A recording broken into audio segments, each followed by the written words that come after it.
Саламатсыздар, урматтуу замандаштар. Кабар улуттук маалымат агенттиги Санжыра программасы дагы деле Санташ айылында өтүп жатат. Мени бир чети абдан кубандырганы ушу биз Санжыраны так болсун деп айыл кыдырып билген кишилерден сурамжырап жүрөбүз. Мына билген кишилер бирден өзү бир угуп биздин келгенибизди угуп. Мынтип аксакалдар чогулуп ар бир уулун, уруктун аттарын айтып Санжырасын айтканга аракет кылып атышат. Биз ошонун бири ошол эле бугурусунун ичиндеги Шапак тукуму жөнүндө сөз кылалы. Отурган жанымда турган аксакалдын аты жөнүн айтып коеюн. Молдокматов Догдурбай, 84 жашта аксакал бул киши. Бул Санташ айылынын тургуну болот, өзү Шапак тукуму. Биз ушу сөздү ушу буг ичиндеги Шапак тукуму жөнүндө, Шапак баатыр, анын урпагы Карач аке жөнүндө да сөз кылмакчыбыз. Бул өзү чоң тема. Мына ошону азыр биз ушул Шапактан баштасак. Догдурбай аксакал, Шапак өзүндө кезегинде дагы баягы абройлуу эл оозунда айтылган кадыр бактуу кишилердин бири болгон. Бул болжол менен 1730-1740 жылга төрөлгөн киши. Сиз ошол Шапактын төрөлүшүн өзүнөн баштап айтып келип, анан кийин бир туугандарын айтып, анан Чүрүмдөн баштасаңыз. Чүрүм ким? Мен ошону Шапакка келип кошобуз да азырчы. Сөз сизде аксакал. Өзү Шапак ата баатыр киши болгон, баатырлык иши болгон, элин бакканда баатыр болуп жоо чапкан эмес, жоого кишилер келген жоолорду кайтарып турган, эл жерин ынтымакка чакырып, аш калтырбай, тентитпей багып турган. Биздин жанагы Мырзакулдан Жаманкул бапа төрөлөт. Жаманкулдан бизбиз. Жаманкулдун 5 баласы бар.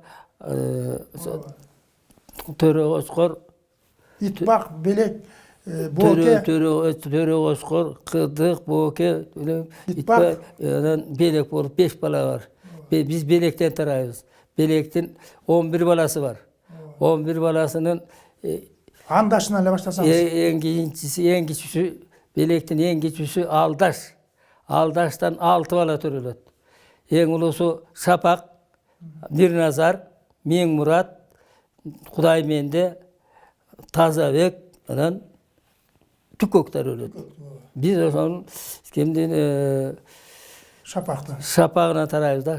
Шапактан да 11 баласы бар. Азыр 8 айыл, бул күнгөй жакта 4 айыл, тескейде 4 айыл турат. Ошол Шапактын балдары. Шапактан биз Чүрүм дейт, биз тонду балдары болобуз. Илгери 2 кан болгон экен, бир жака конокко барып, бир сейилге чыгып баратып, кайра келатканда экөө сүйлөшөт.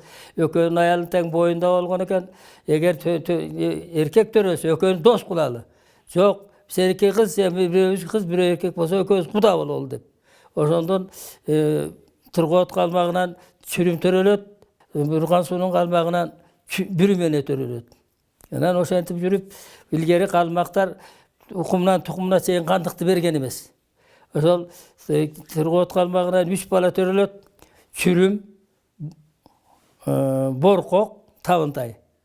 Анан энебиз казак кызы Коңурбөрүк деген болот. Коңурбөрүктүн кызы болгон. Анан тигилер энебиз айтат, атасы өлүп калган, мени жибербейт. Силер таятаңарга баргыла. Кокус биякта жүрсөңөр тукум курт кылат. Таятаңа барсаңар аман каласыңар дейт. Дагы таятасына жөнөтөт. Таятасына келгенде Чүрүм ата ошол убакта эле тыңыраак көрүнөт, айтыптыр, биз чогуу жүрсөк дагы сого албайбыз. Андан көрчү 3 жака тарайыл дейт. Эң кичүүсү Табынтай казакта калат. Боркок болсо кыргызга келет. Чүрүм болсо да кыргызга келип, адегенде Коңуракта түшөт. Коңуратта жүрүп, күндөрдүн биринде тиги Коңурат би бай киши экен. Жылкычы кылып алатабы? Бай киши бар экен, жылкысы көп экен. Анан Чүрүмгө айтат, балам, жылкычыларды барып көрүп келчи, эмне кылып атыптыр дейт. Барса, жылкычылар эт салып койгон, казан эт пышып калган. Отурат, учурашкандан кийин, Чүрүм, сен тиги жылкынын четин кайрып келчи дейт. Анан, ой, байкелер, тамак пышып калыптыр. bir jol tamak jеп alып тосоюн дейт. Эми 5-10 жылкы эмес, көп жылкы да.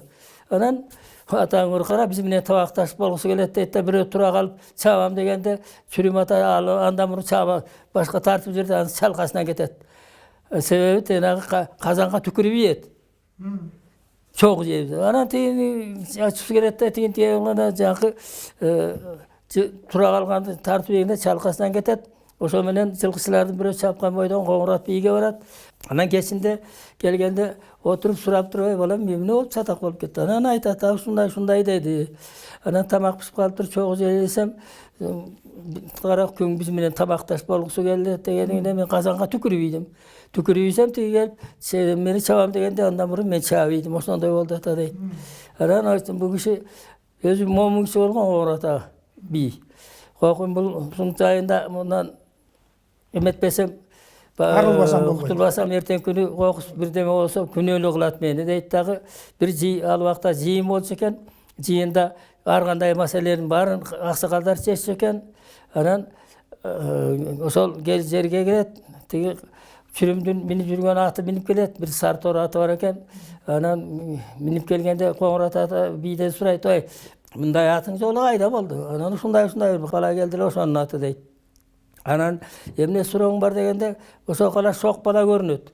Кокус эртең күнү бирдеме болуп баракет болсо мени күнөөлөй көрбөгүлө. Багып алам дегендер болсо берейин, силер бирөөңөр багып алгыла дейт. Анан онда эмесе экинчи жолу жыйында алып кел, баланы да ала келген, анан ушеден чечилет дейт. Кийинки жыйында анан баланы ала келет, Чүрүмдү. Ала келгенде айтат, туугандар момундай. Өткөндө айттым эле, ошол бала бул бала. Эгер багып алам десеңер алгыла дейт. Ошол убакта Шапак ата тура калып, мен багып алам дейт. Ошо жыйында Шапак болгон экен. Ооба, жыйында чоң отурган Шапак ата айтып атпайбы, мен багып алам деп. Анан тиги Чүрүм келет, жанында отурат, ошо ойдон элге айтат Шапак ата. Туугандар келгиле. Баланчанчы күнү келгенде жентек берем дейт. Анан үйгө айылына кабар айтырат, ушундай балалы болдум деп. Ошол убакта Чүрүм ата 13 жаштарында болуш керек. Анан деги Көкөнөй эне байбичеси, Шапактын байбичеси Көкөнөй эне болгон. Бул киши 13 жыл төрөттөн калган, төрөбөй калган. Кечектеги аялдар энелер абдан кыракы болгон, сынчы болгон. Бул киши эгер бул бала ак ичи ак болсо сүт чыгат. Жок, кара болсо кан чыгат дейт дагы. Керек менен боз үйдүн оң капчысын кийизин чийин төрттүрүп эмчегин эмеден чыгарган экен, керегенин көзүнөн. Керегенин көзүнөн чыгарганда эмиптир, эмгенде кадимкидей сүт чыгыптыр дейт. Анан ошо ойдон карадан ак болгон балам деп бул Шапак ата жакшы көрүп калат. Ошентип жүрүп күндөрдүн биринде Шапактын Шерал деген баласы калмакка барып, жылкы тип келем деп барып калмактардын колуна түшөт. Калмактардын колуна түшкөндө жана уйду союп, терисин сыйрып, шириге салат. Ошо ойдон жатып калат. Бир күнү күндөрдүн биринде Шапак атага Чүрүм ата айтырат. Атам уруксат берсин.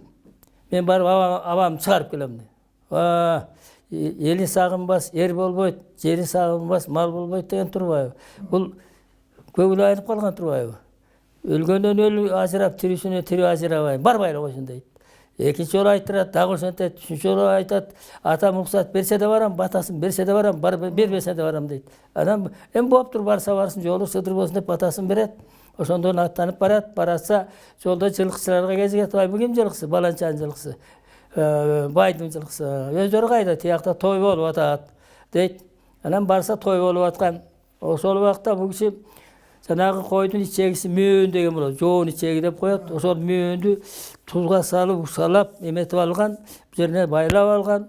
Ошол убакта эле калмактар арак сүттөн арак ачыпчы экен. Анан баягы барганда жылкычылардан угуп алып барса, тойлоп аткан. Барат дагы түшүп эле өзү ушундай ырчы шайдоот болсо керек, ырдап, бийлеп эмес эле элдин баары карап калат. Анан анда санда тигилер арак куюп берет. Чүрүм ата ичимиш болот деп жерге куят. Бул мөөнгө. Анан тиги айылдын четинде бир кара боз үй турат. Кара боз үйдүн эки босогусунда эки турат, кара болчу.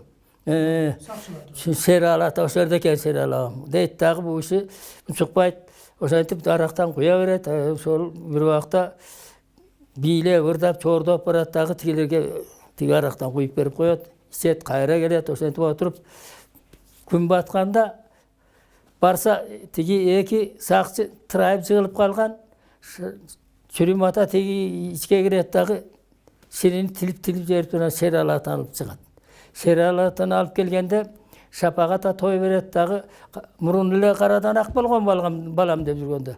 Анан таза карадан ак болгон балам дейт дагы аябай сүйүнөт.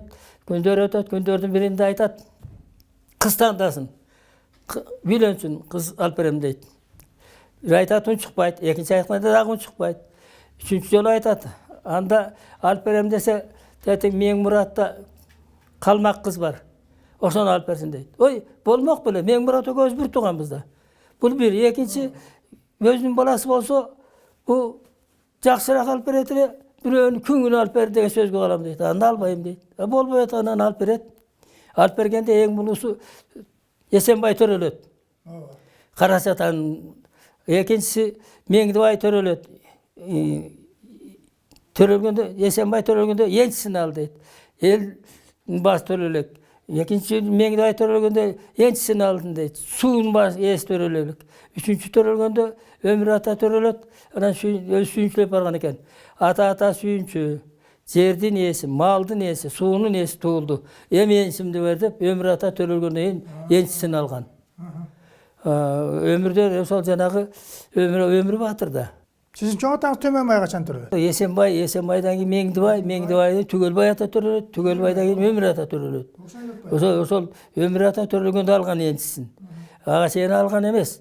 Себеби тиги эметкенде энчисин берсе кийинкисине болбой калат деген ой болсо керек. Ошо менен жакы 4 бала төрөлгөндөн кийин энчисин алган. Азыр эми Жылбулакта ошол Чүрүм атанын 4 баласы Жылбулакта турат. Жылбулакта. Эми азыр Кудайга шүгүр жаман эмес, 300ге жакын түтүн. Бир ошол Чүрүм атанын тукуму болобуз. Бул Жылбулакта элеби? Санташта дагы. Буякта да бар, Жылбулакта да бар. Азыр эми ар кайсы жерде жүрөт. Тиги жүрбөй о жака тарабады. Бирок көпчүлүгү ушул жакшылык жаманчылыкта санын билебиз да. Канча түтүн, канча киши ошол жерден айтылат. Мынча түтүн болуп калдык деп. Ошол. Эми ушул Өмүр ата дагы бул көзгө көрүнүп калган кишилердин бири.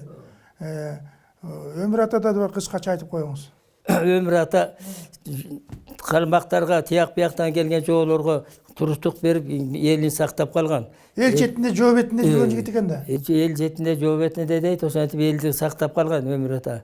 Карачата болсо калыстыгы менен карагылды какжарган, калыстыгы менен элге жаккан деген сөзү бар. Туура. Ошо Карачата кимдин баласы болуп атат ошондо? Эсенбайдан Мендегулдун баласы. Карачата. Ооба.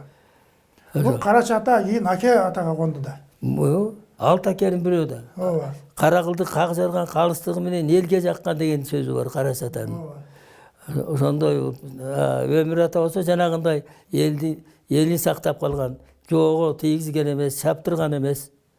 Сиз айтсаңыз, бул Өмүр ата бул Карача баланы Карачты байкап жүрүп өлөрүндө эмнесин берди буга? Эме кылып, белек кылып. Өмүр ата эмне кылып белек бергенин билбейм, бирок жанагы Өмүр ата каза болгондо Карачатанын байбичеси кошкон дейт. Ошондо тиги тыштагылар айтат дейт, Солтонкул би. Бул бебак тиги Баатыр менен чогуу аттанып жүргөнбү деп. Ага чапан жаккыла үстүнө эме деп кийгизгиле дегенде айтыптыр дейт энебиз. Эчтекенин кереги жок. Карачты гана өзү мага көңүл бургандай кылып койсоңор эле болду дегендей. Жакшы. Карачтын эң биринчиси Моореки саяк эли 8 атадан турат. Тиги Тор айгырдан бери карай, бул Өрүктүдөн ары карай 8 атадан турат. Булар ак суунун тетиги ак сууду коет, жанагы Киркөрөвкөнүн сайы бар го, чоң ак суу. Ошол жерге келишип булар болуш шайлайт. Бир күн 10 күнчө болуп калабыз, шайлай албайт. Менде болуп ит чыгылыш болуп атат. Анан Карачаке муну угат. Угатта баратканда жигиттер сакалдуулар отурган үйгө кирип айтыптыр, чүрүмдүн карасы болду ошо иш келсем чечет дейт дагы.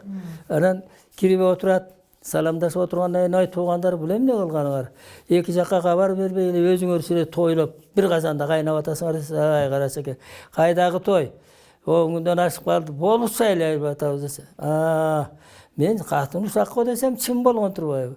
Ушундук атат дегенден кой, барып сурайын дагы, болуштугун берер бекен деп келдим деген экен да. Анан бопту, сиз болсоңуз болду дейт. Анан Карачеке барымын кол босот. Кол деген Кудайдын мөөрү. Бергениге рахмат дейт дагы, болуш болуп калат. Күнү жатат, эртеси мал атап соет. Мал атып сойгондон кийин баягы эти жеп ошол күнү болгонбу же дагы бир эки күнөн айтат, туугандар туура түшүнгүлө. Бирөөнүн элинде султан болгончо өз элиңде ултан бол деген кеп бар, распы? Эмесе мен болуштугумду Чолпон байга бердим деген экен. Чолпон бай Нур Дөөлөттүн баласы, Нур Дөөлөт баатырдын баласы. Ошондон кийин Чолпон бай 15 жыл болуш болгон экен. Дагы көп эмес. Анан бул биринчи, экинчи Карачатанын эмеси бу Шапактын Орунтай Малай деген болгон. Малай кыргыз жигит жумшаган киши. Анан Чыныбай орто майда белекти нарынга кубалайт. Тияка барып жүрөт жүдөп какап кийинки жылы келет. Келгенде кайра кубалай турган болот. Ошондо тиги Карачеке кимди Карачата Малайды байым десе экен. Ой, байым барып келсе эмне кылдым? Десе, Малай ата баратканда жигиттери Чыныбайга баш багып, тиги Шапактын Малайы келет, атын албагыла, эшик ачпагыла дейт. Аты Малай ата өзү байлайт, эшикти ачып кирет, кирсе талпакта, аю талпактын үстүндө отуруп алып, китеп окуп отурган болот. Кирип эле салам алейкум дейт. Саламдан жутаган киши жок дептир. Какып салды да. Ошондон тиги жерде турат да, иштеген, эмне келдиң, кандай келдиң, эмне жөндө, эмне сөзүң бар деп сурабайт. Турат анан Малай ата чыгып кетет, аттанып кайра барат. Кайра барганда алдына чыгыптыр Карачата. Ой, байым эмне десе? Ал саламды али калган жок дептир. Тартаты дейт, атты минип алып барат. Баратканда жигиттери кирип, теги чүрүнүн карасы келет десе, кой атын алгыла, эшик ачкыла дейт. Атын алып эшик ачып кирет, киргенде талпакта отурган да китебин окуп. Тура калат. Ой, байым кел, Карачеке кел. Жок, мен жана байым турган жерде эле кетем дейт. Ай, Карачеке, ошол белек кишиби дейт. Туура айтасың. Кап кайдан келген сага, кан кайдан келген мага билгизген белек кишиби? Киши эмес да. Эми жердин тумсугуна чүйрөп жүргөн жериң барбы? Могу переговор кол кой дагы жерин бергин. Деп, могуреке орто жерде аралды, түптүн суусунун аркы өзү, жыргалаңдын бир көзү аралды, ошол Карачатага алып берген. Эми ата, биз барып көрүп келген эмеспиз ал убакты. Сиз да бир вариантын айттыңыз, баягы укканыңызды айтып атасыз. Мында башка варианты бар. Бу Чыныбай баягы жардамчы болуп чоң болуп турбадыбы? Жардамчы болуп турду. Орустардачы. Оюздун жардамчысы болуп турганда, буга эмнегедир Кожош Шүкүр Элчибайдын тукумдары жакпай калат. Жана сиз Шапак тукуму Малай деп атпайсызбы? Менимче бул белек тукуму Малай. Малайчы Шапак тукуму эмес, белек тукуму деп айтылат. Бу Малайды баягы көчүрүп атпайбы нарынга? Булар чыдабай эптеп анан кайра качып келишет. Бул жанагы ошол сиз Шапак деп койдуңуз, белектичи, Малайдычы. Майда белектер, белек Малай деп айтылат. Анан кийин башка вариантындачы, белек Малай келип анан улуу эмесминби, мен кирейин дейт. Карачка барыпчы, ушундай болсо кириңиз дейт. Жана сиз айткандай, эшиктин оозуна отуруп болот. Анан ушу силер эл эмессиңер да, айтканды укпайсыңар дейт. Анан ошентип жана чыгып кеткен анан ким айтып атпайбы? Карач эмне деп айтты? Ушинтип айтты, салам албагой деп. Анан Карачтын киргени айтканы ошол. Туура айтасың Чыныбай. Булар эл эмес. Эл болсо кан кайдан келген мени, кап кайдан келген сени эл башчы кылат беле. Булар өзүнүн законун билбейт. Деп турган уят кырган чын. Баягы айтканында сен да башка элден, мен башка элден келип, бизди жетекчи коюп атпайбы? Анан биз ушул элди ушул жерден кубалайбыз деген да. Ошентип айткан ошол. Жана Шапакка жанагы Шапактын тукуму экен деп тура калган ошол. Атиги майда белек Малай. Жакшы. Мына ушул жери дагы Карач акенин калыстыгы да. Өтө калыстыгы. Мына Чыныбайды абдан сыйлаган да Карач акени. Айтып уланта бериңиз. Жанагы Чыныбайдын дагы Оюзго жардамчы болуп калган дагы бир жери бар. Ояз шақырат, маға жардамчы шайлағыла деп. Ошондо кимди тиги Малай кирет, Чыныбай кирет.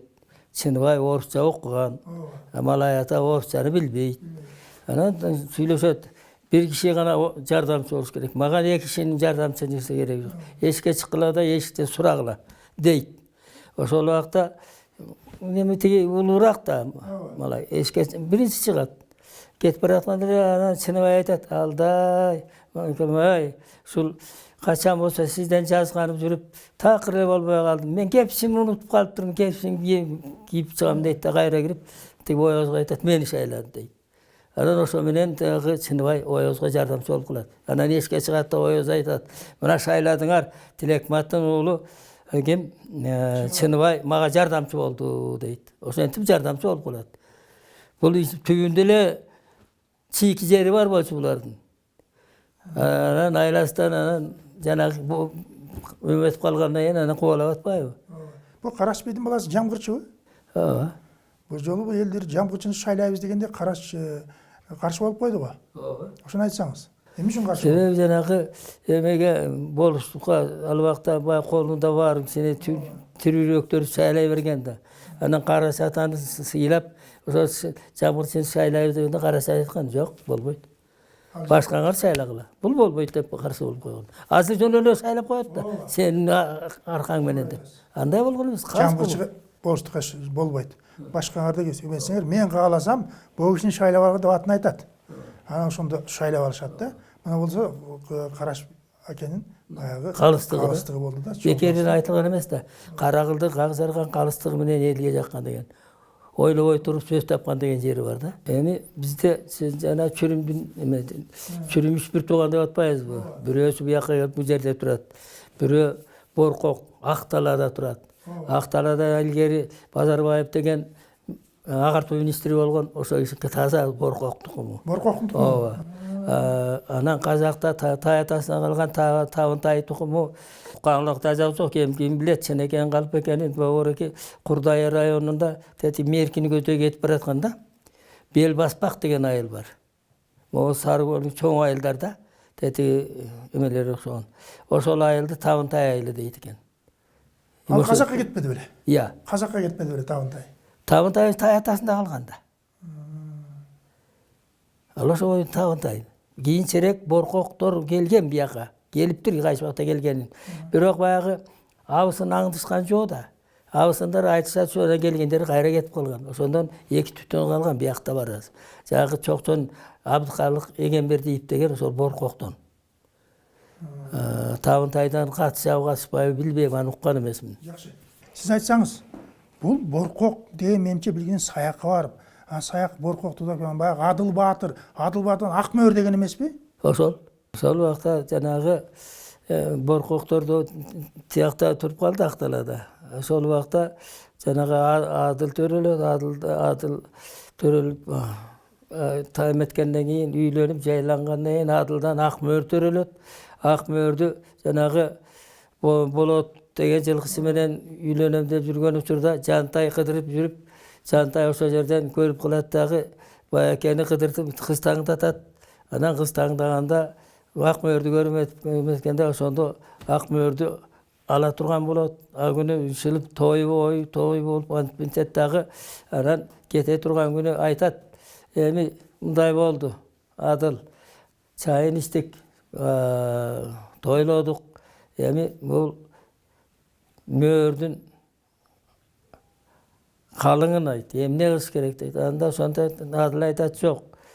Мен эметпейм, кызым өз чечсин" дейт. Ошондо тиги Ак мөөр айтып атпайбы? Эгер Жантай кыйын болсо, кам болсо, сүйлөшкөнү келгенде бир мал айдап бир келмек, экинчи жолу дагы келмек. Ошентип анан эметмек. Анткен жок, эми дейт да, ошо менен кетип калат. Ошондон бул Ак мөөрдөн азыр тукум бар дейт, билбейм, ошол жок экен, бар экенин. Ак мөөрдөн тукум бар. Улун өз аты Мөөр да. Ооба. Ана баягы Жантай жактырткан Жантайды койгон Ак мөөр.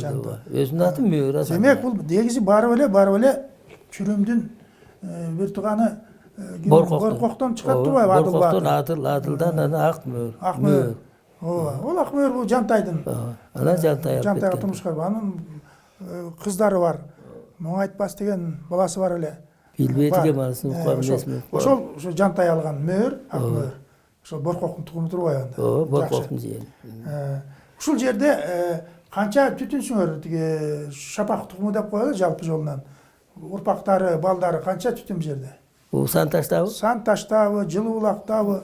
Негизи мына Шапактын жыл 4 айыл деп атпайбы? Жылыбулак. Бuna bu жерде бар кең суу, анан Карасеки.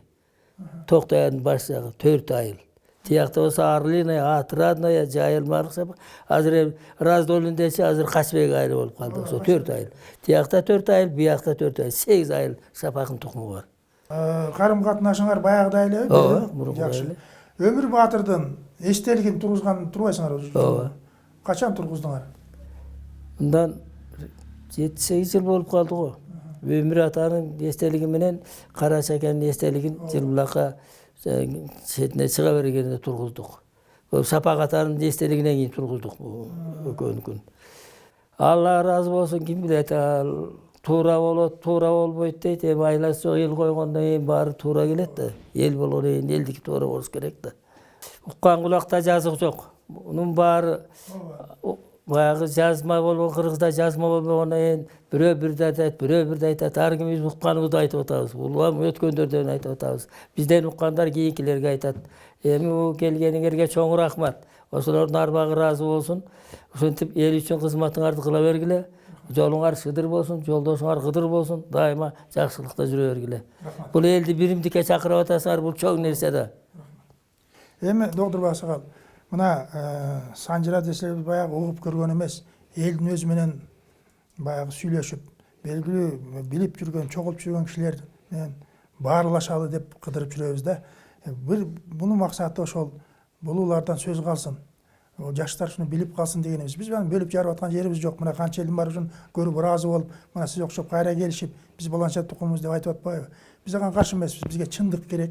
Эл билимдик болсун. Урук тууганын тааный жүрсүн. Мына бизге келген кишилер кечээ айтып атат, айланан тынчтык. Биз ушул бир атадан тараган билбептирбиз дейт. Мен ардымды сурам билчү эмес, мына ушундан бизди бириктирип атпайсыңбы дейт. Бул биз үчүн да чоң кубаныч. Демек биз да бир колдон келишинче бир элди бириктирүүгө аракет кылып атабыз да. Муну бөлүп жаруу деген болбойт. Биз илгери кыр куруу деген ар ким өзүнүн уруусун билиш керек. Эми доктур Баксакал, сизге айтарым рахмат. Ушинтип Шапак тукумун айтып бердиңиз. Алардын жайгашкан жерин, келгенин, андан чыккан баатырларды, алардын эриктерин айтып бердиңиз. Бул абдан жакты. Мен ойлойм элге да жагат болуш керек. Сизге ден соолук, ийгилик болсун. Дайым эле ушул балдарыңыздын арасында төрүндө күлүп жайнап отура бериңиз. Рахмат сизге. Өзүңөргө да рахмат. Урматтуу замандаштар, мына биз бүгүн Санташ айылында, Санташ айылынын сандыракчысы Молдокматов Догдурбай Аксакал менен сүйлөштүк. Бул киши 84 жашка чыгып калды деп айтып атам. Бирок акылы тунук, баягы эл арасында чогулткан Шапак тукумунун санжырасын айтып берди. Биз ушу менен санжыра программасын аяктайбыз. Көрүшкөнчө саламатта болуңуздар.